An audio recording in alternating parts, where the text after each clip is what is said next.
very good morning on this 4th day of March. We thank God for another beautiful month. Wherever you are this morning, remember it is Parenting Tuesday, and as always we have amazing conversations going on, and this morning we'll be talking about raising teens with an amazing panel of parents who are raising teens, pre-teens, and they've just given their lives to, impacting these children's lives. Remember, there's a lot of social media out there where our kids may decide, then this is going to be my parent if we are unavailable as parents. And so these beautiful people with me in studio this morning have decided to impact our children or children's lives in various ways, and they're going to be talking to us on how we can be raising these teens in a godly manner. My name is Sally Limo. Welcome to the show. Karibuni sana, my guest. Good to have you both this morning, D and D, Douglas and Dorcas. Yes. Yeah, and I'll start with you, Dorcas, as the the lady. Please introduce yourself to our audience. So I'm Dorcas Derito, married with 3 kids, so 2 teens and 1 toddler, keeping me up and busy. Nice. My background is in HR, but interesting enough, I've worked with women for a very long time. In some of the programs I facilitate, I found myself being asked a simple question. There are always gaps in leadership. There are always gaps that do not amount to why somebody does not transcend to a certain level when they get to work. So I found myself going backwards and saying, there's an interconnection where if you handle the teens, you'll prep them to be ready for the future leadership and the future of work. So I found myself going backwards, and also because I'm a mom of teens, I needed to figure out what they're saying because I didn't know what they were saying. And that's how I found myself working with teens. Fantastic. Yes. Beautiful. Douglas. Yes. I didn't know there's a D&D. Yes, D&D, but this one now. But thank you. My name is Douglas Angogo. I'm a born-again believer and a husband to 1 wife, and we have 3 amazing daughters. I'm not raising a teenager by now, but a preteen. But I have a lot of teenagers around that I work with, and that gives me a space to understand them more. And that's why I do this for the teenagers. So I run a program for the teenagers called Najijua Student Mentorship Program. It focuses more on teenagers, and it's been a great journey with them. Yes. And just to start us right there, so what motivated you to just have this passion for mentoring these young people? I think I'll just probably pick up what Dorcas said, that we're living in a generation that is having a lot of assumptions, and we're assuming that these teenagers can grow the way we grew up, but things have changed. Dynamics have changed, and if there's no intentionality about raising up a godly generation, then we're going to mess it up. So what motivated me was about, one, the call in me. I had that passion of helping these young people, having seen what they go through. I worked in a high school for some times, and I realized that because my field in the medical, I've worked with different medical organizations, but now at that time, my last place to work, 8 to 5, was in a high school, just a few years to COVID. I realized that my work was in the lab, but I had a long queue every morning, lunch, and evening of young people, teenagers, who are coming to see me, not for any particular experiments, but for questions, for the cry from their heart, and everything that was turning around from all those conversations was about identity. And I saw a gap that parents are putting into these students, whereby we expect the school to do everything for them. So most of them are having issues to do with family, issues to do with self-esteem, issues to do with affirmation, self-love. And I think at the end of it, I discovered that, I think there's more for me to do for these young people. So what can I do? So I think that's when I thought of, can I just come up with a program for the teenagers after seeking God that is called Najijua. Because most of them are having a problem of identity. So some of them will be chased from school because of drugs, some will be chased from school because of sexual immoralities, maybe peer pressure, and probably not even performing well in school. But if you dig deep, it was coming from identity. Wrong raising up or wrong family setup. And mostly it was about family upbringing. So that's how I did that. So that was out of the need I saw, and then the passion was out of because of that gap that I saw between parents and the children. Yes. And for them to come to you, it means there was trust. Yes, right? yes. Yeah. And you know, I bring in Dorcas now just to help us understand. Then how do you build this trust with these young people? Because they don't easily trust, isn't it? Yeah, they don't easily trust. How do you build that? One of the things, and I'll just go back to my history. So I was brought up in church, and my mom was a Sunday school teacher, my dad was a deacon. One of the things I discovered is for every child, their path is to be able to enjoy life. So in whatever space they're in, they seek and desire that one person who will see them. Right. So one of the things I actually do in the program I run, and that's how we're linking up with Douglas, is we try our best to listen to what the kids say. To listen. And most of the time, they do talk, they do tell us things, but we always assume, no, you're not of age. You cannot be reasoning so structured in a manner that you're thinking you're 18 years old. And this is where we assume this child is feeling, no, you're now mature, you know, a little bit of goatee hair is growing and you feel now you're entitled. And for me, what I've learned is learn to listen and you'll be able to create a safe space. I have interacted with teens, and most of the times the teens just want to talk about random things, but there's a reason behind it. So they'll come and tell you, oh no, I've been given a lot of homework. I'm not happy. I keep being given chores. But what we are not hearing is, I don't feel appreciated when I'm being given the chores. I am not happy because the whole day I've been doing homework and I haven't gotten an opportunity to relax. But when you think as an adult, you know at this teen level, you should be working hard, you should be reading because it's for your future. But then we forget play is interconnected in everything a child goes through, even as adults right now. We will not work from 8 to 8 p.m. We have breaks, we have all that. So looking back is what environment have we created so that we can get that trust and for them to believe we're rooting for them. So one simple act I always do is I randomly always ask someone, how was your day? And I let it flow without, oh, you made noise. Oh, you were kicked out of class.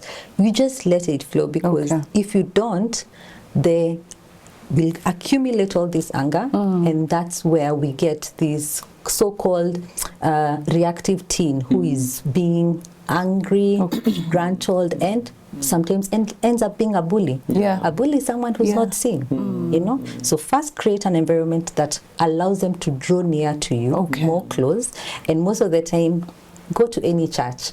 Sunday school teachers, even when somebody becomes of age, that is a teacher will never be forgotten because they created that safe zone for them to be and even to ask any random question. Yes. Douglas, how did you then create that safe space that, you know, for these kids to look at you and say, Mwalimu, here I am, and ABCD? I think what I just maybe also borrow from Dorcas is it even happened with all of us, even adults. You'll be able to communicate more even with someone if you know they'll not judge you, one, and two, if you know that whatever you're going to communicate, I'm going to share with them, is not a public, probably post somewhere. So one thing is, I think listen and listen without judgment. Give them a space to speak and don't even interact with them. Give them space to speak. And then I think one thing I normally do is affirm them. You need to come and report a problem that I've done, that this was happened to me, or I did this and this. Differentiate between the problem or what has happened from them. So give them a space to be able to see that, by the way, I did this, I abused someone, or probably I performed poorly in my exams, but I'm not the failure. I'm not the person. I'm not taking that tag. So allow them to see that there's a difference between what I did and who I am. So when they see that you're not even judging them based on what they did, and again that space of by, it is okay to do mistakes, but can we pick it up and see how we can avoid this similar mistake happening again? So the safe space come by, give them a listening ear, and don't judge any they talk about you, and then assure them of confidentiality. Because one thing that they will tell you is, please don't tell mom. They'll tell you, please don't tell dad, first of all. I was working with another student from a very big school in Kenya. And for 1 year, she told me, before we finish this issue that I'm going through. So an issue of masturbation and pornography. Please don't tell my parents. Okay. And if you tell them, I'll not continue. It was just a chat. I'll not continue this, and it will be worse. So they give that disclaimer to you, and because they know when you tell the parent, they'll know how they'll be treated in the house. Yeah. Somehow it will show. Somehow. Yeah. And even if the parents will not speak it out to them, but the parents will just judge them. Sometimes probably the parent will be like, no wonder you behave this way. The judging now comes in. Oh, you performed low in grades. Now you know why. So you assure them of that confidentiality and allow them to know that that's a deal. I did that for 1 year. By the time I'm revealing to the parent what had happened or what we are discussing with this parent, the parent knew we were discussing about academics. And how can she maybe perform well in academics. And for 1 year, we were discussing how to break these patterns. She was using the parent's phone, but the parent didn't know. I'll give an assignment, maybe to do a daily affirmation, or I'll do just a daily summary of how the day has been, to be able to monitor her emotions. She'll do that, do a screenshot, sent to me, and then tell me what, because of what we discussed, you're free to get it off from your parents' phone. So that's confidentiality is also very important. And as I assure them, keep it. So when you're telling the parent, she's already healed. She's okay to now face it with the parents. Dad, Mom, this is what was happening to me, but I'm okay. I've gone through the journey, I'm healed. But if you break that trust, they'll not speak again. And she said, it make it worse. Dorcas, we're talking about parents here. Parents are busy people. We are busy people. So how do we then create time to just then raise our teens as parents? Because sometimes you find, and I think it's a discussion we had just before we went on air, someone said here that, they have a 12-year-old who sometimes they communicate and they're like, is this even my child? Sometimes you wonder. Technology, parenting, those two, and just our lives, the way they're busy, we have to look for money as well. How do you balance all that? So allow me to first go a little bit ahead of time. When you're in an office setting as an adult, because that first we can understand is you have structures in a way that work very well. For instance, when you are in a project, everyone knows where they need to contribute and which part they need to play. And one of the interesting things is after the project, everybody tends to be so excited to talk about what they have achieved. And so is it when it comes to teens. When you think about it, your family is a project. It might be a conversation between you and your spouse, but now you have other additional team players. So what is their purpose? What are they contributing? Because I have teens, and I've learned one thing. Kids listen, and they listen from as young as 2 or 3. They repeat the word we say. So if we come and we say, Gota, that is what your child will do. So the retrospect here is, how then do I create time to spend with them? Do simple projects. One random thing I always like doing with my kids is reading books together. I'll tell them the book I'm reading, and I'll break it down for them to understand. And then I allow them to choose a book for their preference, and then they break it down to me so that I understand, okay, this is your thinking in it. And in that moment, we're sharing a very simple common bond, but I am not pushing it in a way that it's only my way. So random things I always do again with teens is let them choose certain simple things. You can't be in control of all the activities they enjoy. What food do they want to eat? Where do they want to play? Who do they want to hang out with? One of the funny things that I learned from my own daughter was, don't choose friends. Don't choose friends for your kids. You can take them to the golf park. You can take them to any park, anywhere. Don't prescribe the kind of friends they will have. What do you need to do by that? Find a better way of guiding them, just as you said. How do I win my daughter's trust, my son's trust?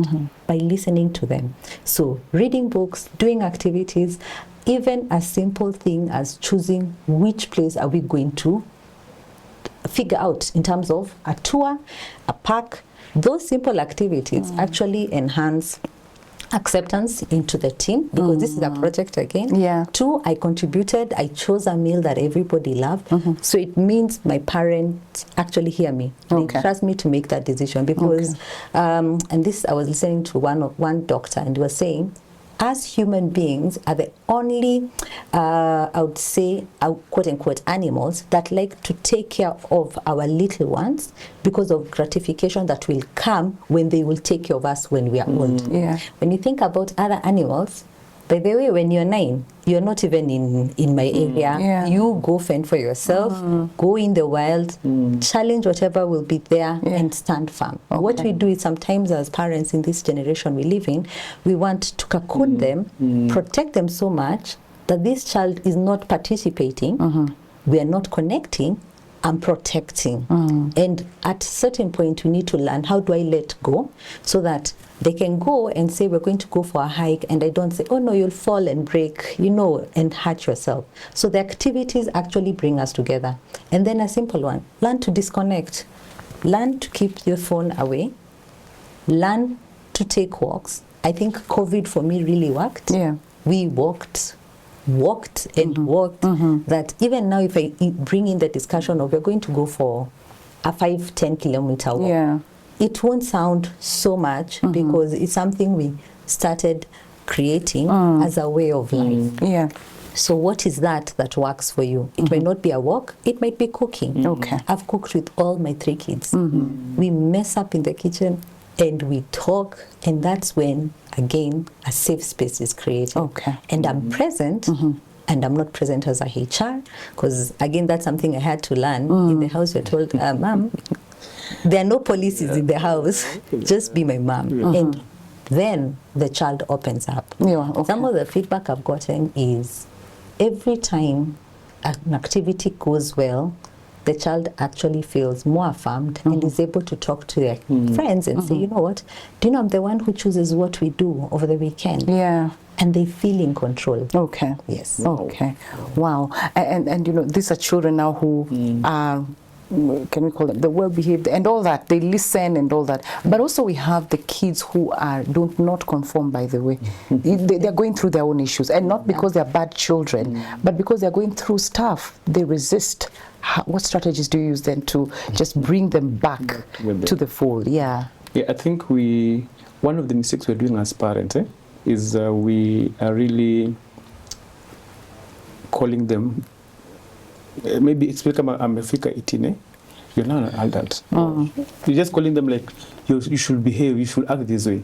But one thing I've learned is that these teenagers are human beings. Right. They have low moments, like we normally have low moments. They have high moments, they have emotions, they have feelings. They also go through stuff. So the challenge we do as parents is we want them to connect logically when they are in emotions. Okay. So when you look at the way teenagers react, and you guys can maybe attest, there's a time you can, maybe they've done something wrong, and you confront them, and you're like, why did you do this? Can you tell me what do this? They'll not even respond. Yeah. Sometimes they'll start crying. And what will you say? You'll become rebellious. Yeah. You become disrespectful, and they'll cry and go away. But if you give them time and ask them, but what happened? Can you let me know what is the problem? They will tell you the way when they've sobered up, because the way adults shift from emotion to logic is very fast. But teenagers, for them to connect from emotion to now give a logic answer. That's why if you force them to say why they did this thing, they'll give a different answer. When they cool down, they'll give you now what happened. Why? Because them shifting from emotion to logic takes time. So that's one problem. So I remember the time we were in a school somewhere, and there's one student who, there was an issue about LGBTQ, lesbianism, and parents had been called. So I was just there to support one parent whose teenager I work with. Because we're like, no, I know this teenager. She can't be in that space. And she's just a Form 1. And it was just 1 month after joining Form 1. So we were there, and there were many parents, because we're like, hey, this can't be. For all Form 1s, like almost 80% Form 1s. So one parent came there, and because you go see the deputy principal, then he gives the information, then sit with the teenager, wait for the feedback. And this parent just left the deputy's office and just stepped outside and picked the young girl in beatings and slaps. Why do this? And the young girl was running away. And we just held that parent comment. Do you know what you're doing to this child? Because even as much as they've done what they think they've done, the only space, the only safe place is you. Yeah. When the whole world has rejected them, because they feel like, even if they've done a mistake, they feel like, I can't be corrected, but I cannot be judged. Because when you push them that this is what you did and you have made me maybe school fees milipa, you cause them to feel like, even if the whole world has rejected me, even home is not safe. So allow them, they're not resistant, but allow them to shift. Don't push for an answer from them when they're still emotional. Number two, how to really be able to break from maybe a resistant young person is, one thing is allow them to speak. Even if you're talking about an issue, you broke a pot or you broke a phone, I saw you doing this and this, talk about something different. Go to their hobbies, ask them what's your hobby, what do you like doing, then really be on that space. I was doing a young girl in a school somewhere who was very tough. Even for her to tell you her name, she gives only one name. So you have to keep probing. Yes. So I had to go to, what do you think? What's your favorite food? Then what do you like doing? I said, I like cooking. So we are not talking there. But about school, I'm good in hockey, and I've gone to the national. Because now the issue was about her not performing well. So I told her, you know what? Should you think you're a failure? Because you've been able to go to the national. So see how great you are. So allow them to speak about even what. Don't focus on what they've done. Focus also on what they enjoy doing, what they enjoy doing or excel in. They'll be able to break up and give. Indeed, if you want to be part of this community that's, creating impact like this, creating and impacting lives out there, just send in your name, the name partner to 20316 or 0786316316. Write the word partner, and we'll be able to reach out to you to be able to bless this ministry to have such impactful stories. And as we go on with this conversation, first we go to the socials. And I can see Sue Gashina saying, thanks for the good discussion. Sometimes the teens are cunning and they want to have their way, which is sometimes wrong. How do you remedy or deal with this, Dorcas? I think you can take that. Yes.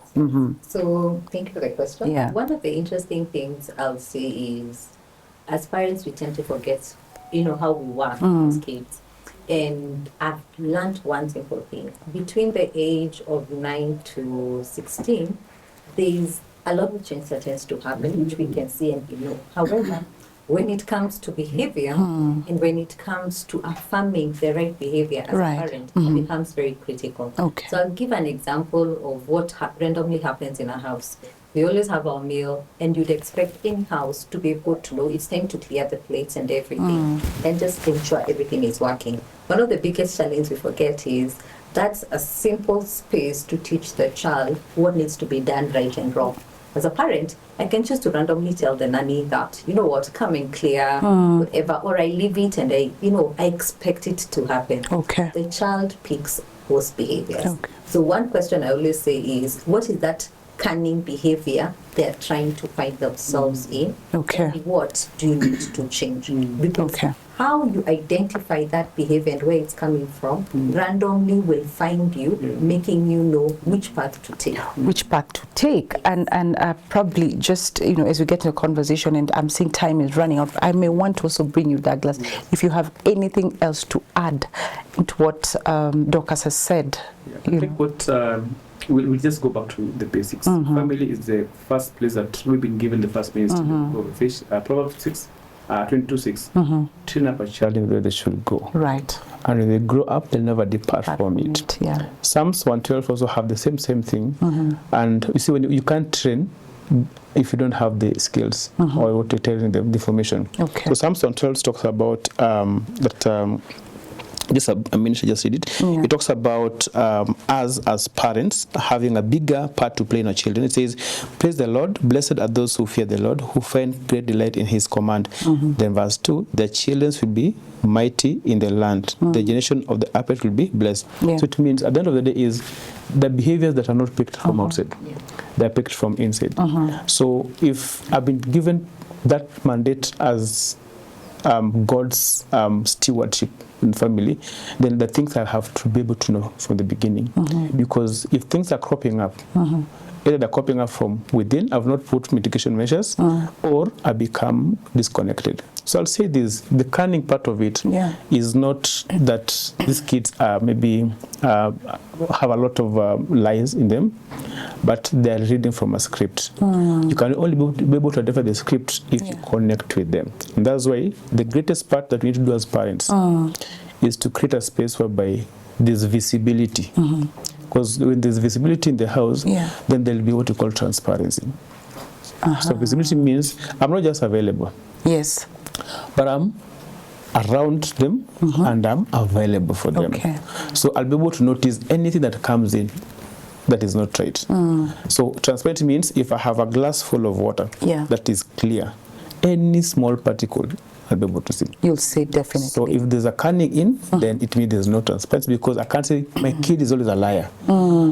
It means we have not connected. There's no visibility. And so I'll write this by the note, just create time with your kid and go even for a date. Don't talk about the cunning. Just talk about everything, anything, everything around. And as a parent, you may be able to pick something from they'll be able to tell you, by the way, yesterday I said this was not right. It was I was wrong. I was lying, but this is why I did that. Maybe they fear. So if they tell the truth, you'll do what?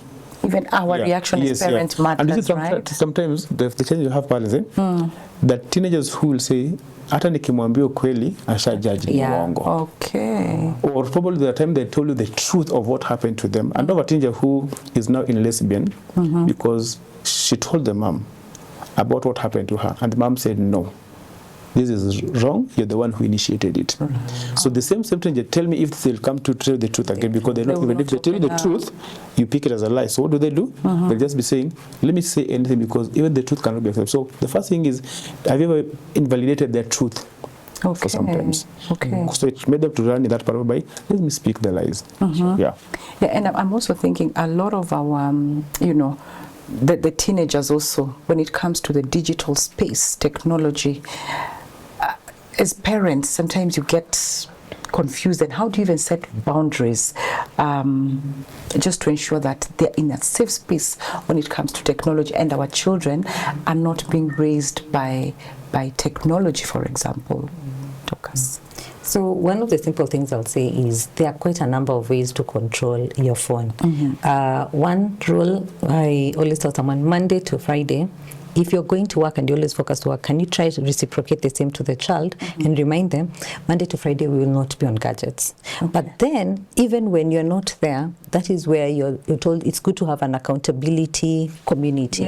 Who is in your house? If the minute you leave the house and your nanny finishes to do the task, they put the tele on, then the child will be focused on that.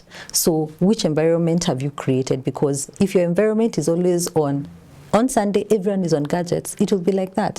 Why don't you change it and say, okay, Sunday we come out of church and we go for work, we play, we just do football.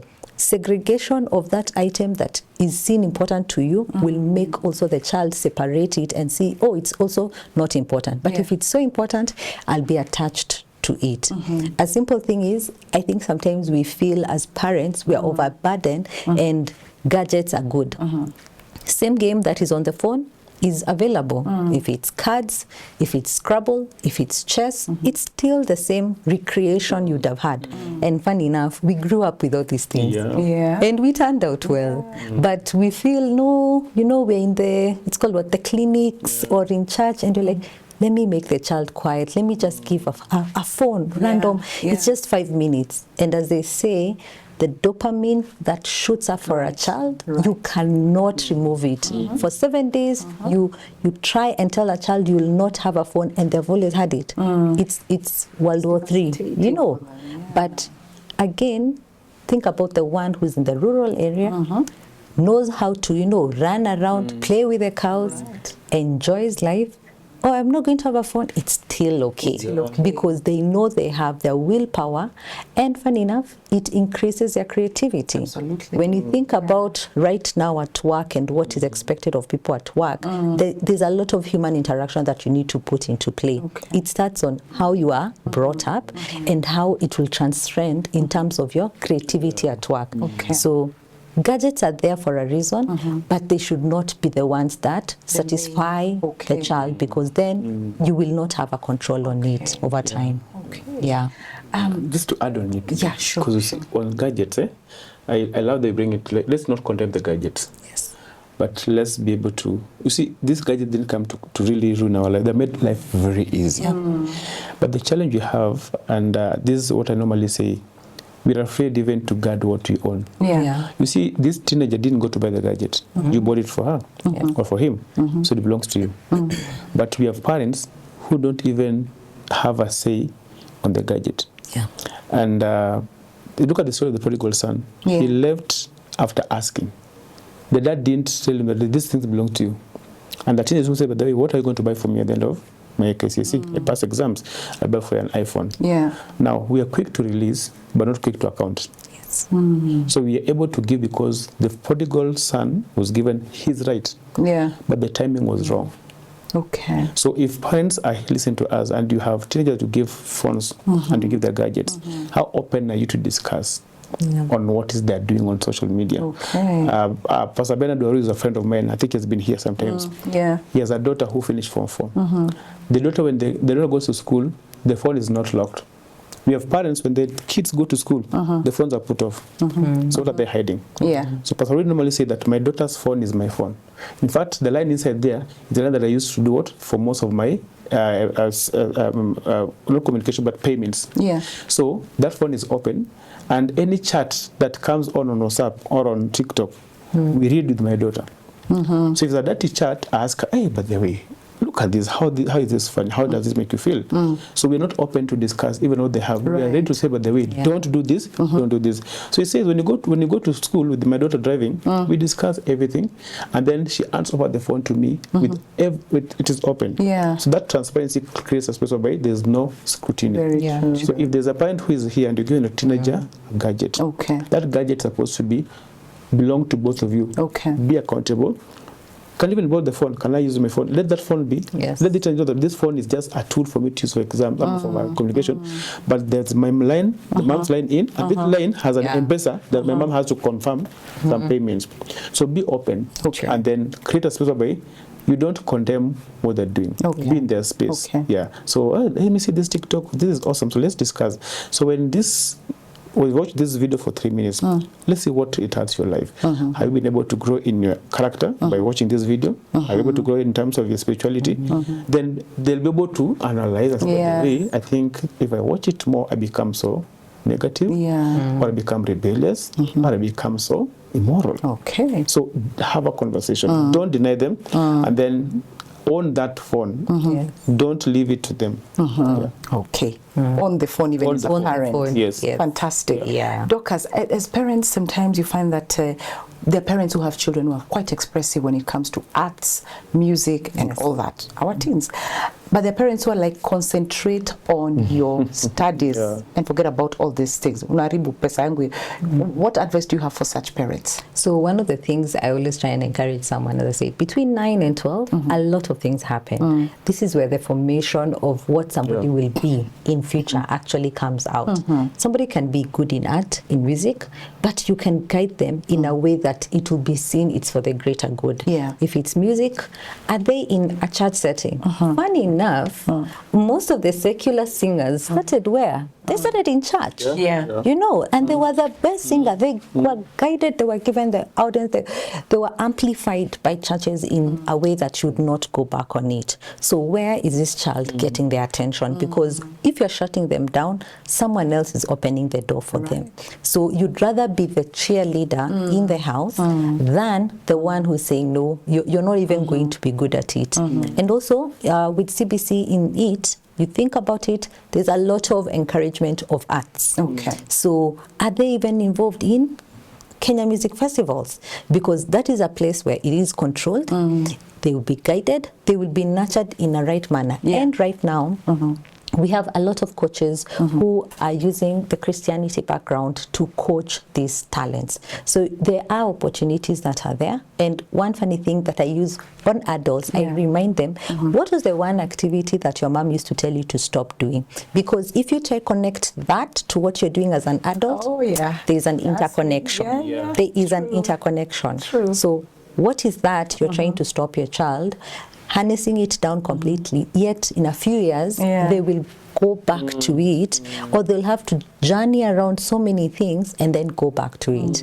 And then a final one, if you cannot see that talent as a parent, then you don't know your child's capability. My daughter plays the piano. Sometimes she decides to play on a Sunday night when you want to rest, and you know you will listen. You will. So what is it that you're refusing?